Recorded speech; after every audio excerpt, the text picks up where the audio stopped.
ಚಾಮರಾಜನಗರ ತಾಲೂಕಿನ ಬಿಸ್ಲವಾಡಿ ಗ್ರಾಮದಲ್ಲಿ doctor B R. Ambedkar ಸೇವಾ ಸಮಿತಿ ವತಿಯಿಂದ ನಡೆದ ವಿಶ್ವಜ್ಞಾನಿ ಡಾಕ್ಟರ್ ಬಿ.ಆರ್. ಅಂಬೇಡ್ಕರ್ ಅವರ ಪ್ರತಿಮೆ ಹಾಗೂ ಗ್ರಂಥಾಲಯ ನಿರ್ಮಾಣಕ್ಕೆ ತಿ. ನರಸೀಪುರದ ನಳಂದ ಬುದ್ಧಯರಾದ ಬಂತೆ ಬೋಧಿರತ್ನ ಅವರು ಭೂಮಿ ಪೂಜೆ ನೆರವೇರಿಸಿದರು.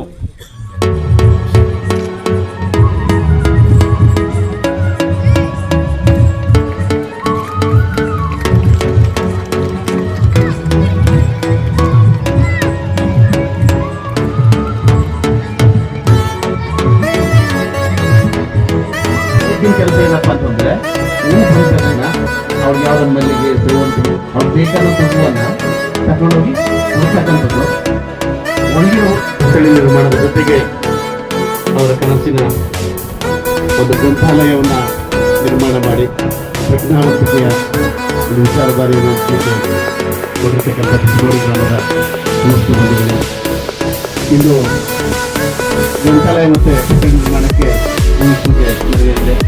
ಈ ಒಂದು ಕಾರ್ಯಕ್ರಮದಲ್ಲಿ ನನ್ನ ಪೂಜ್ಯ ಗುರುಗಳಾದಂಥ ಮನೋರಕಿತ ಬಂತೇಜಿಯವರು ಬರಬೇಕಿತ್ತು. ಅವರ ಅನುಪಸ್ಥಿತಿಯಲ್ಲಿ ಈ ಒಂದು ಪೂಜಾ ಕಾರ್ಯಕ್ರಮವನ್ನು ನೆರವೇರಿಸಿ ಬಹಳ ಉತ್ಸಾಹದಿಂದ ನಾನು ಪಾಲ್ಗೊಂಡು ಹೇಳ್ತಾ ಇದ್ದೆ. ಭೂಮಿ ಪೂಜೆ ಕಾರ್ಯಕ್ರಮವನ್ನೇ ತುಂಬ ಪೂಜೆ ಮಾಡಿದ್ದೀರಿ. ಇನ್ನು ಉದ್ಘಾಟನಾ ಕಾರ್ಯಕ್ರಮ ವಿಶ್ವಸೂರಿಯಿಂದ ನಡೀಬಹುದು ಬಿಸ್ಲವಾಡಿಯಲ್ಲಿ ಅಂತೇಳಿ. ಯಾಕಂದ್ರೆ ಭೂಮಿ ಪೂಜೆ ಮಾಡ್ತಕ್ಕಂಥ ಸಂದರ್ಭದಲ್ಲಿ ಕೆಲವು ಯುವಕರು ಮತ್ತು ಯಜಮಾನಗಳನ್ನು ಜನ ಕೊಟ್ಟು ಭೂಮಿ ಪೂಜೆ ಮಾಡಿ ಕಟ್ಟಡವನ್ನು ಪ್ರಾರಂಭಿಸಿ ಆ ಉದ್ಘಾಟನೆ ಮಾಡ್ತಕ್ಕಂಥ ಸಂದರ್ಭದಲ್ಲಿ ಬಹಳ ಸಂಭ್ರಮವನ್ನ ಬರೀತಕ್ಕಂಥ ಸರ್ವೇ ಸಾಮಾನ್ಯ. ಆದರೆ ಬಿಸ್ಲವಾಡಿಯಲ್ಲಿ ಭೂಮಿ ಪೂಜೆ ದಿನದಲ್ಲೇ ನಾವು ಇಷ್ಟೊಂದು ವಿಜೃಂಭಣೆಯಿಂದ ಉತ್ಸುಕರಾಗಿ ಕಾರ್ಯಕ್ರಮವನ್ನು ಮಾಡಿದ್ದೀವಿ ಅಂತಂದ್ರೆ ಬಹು ಬೇಗ ಎಲ್ಲ ಗ್ರಾಮಗಳಿಗಿಂತ ಬಹಳ ಬೇಗ ಇಲ್ಲಿ ಹೊಟೇಲ್ ನಿರ್ಮಾಣ ಆಗುತ್ತೆ ಮತ್ತೆ ಗ್ರಂಥಾಲಯ ಸಹ ಬೇಗ ನಿರ್ಮಾಣ ಆಗುತ್ತೆ ಅಂತಕ್ಕಂಥ ಆಶಯವನ್ನ ವ್ಯಕ್ತಪಡಿಸ್ತಾ ಇದಕ್ಕೆಲ್ಲ ಹಿರಿಯರ ಯಜಮಾನಗಳ ಗೌರವಾನ್ವಿತ ಎಲ್ಲ ಉಪಾಸಕರುಗಳ ಸಹಕಾರ ನಿಂತವಾಗಿರಲಿ. ಯಾಕಂದ್ರೆ ಒಂದು ಗ್ರಾಮದಲ್ಲಿ ಬಾಬಾ ಸಾಹೇಬರ ಫಲಾನುಭವಿಗಳು ಬಾಬಾ ಸಾಹೇಬರ ಫಲಾನುಭವಿಗಳಾಗಿರ್ತಕ್ಕಂಥ ಸರ್ವರು ಇದಕ್ಕೆ ಕೈ ಜೋಡಿಸಲಿ.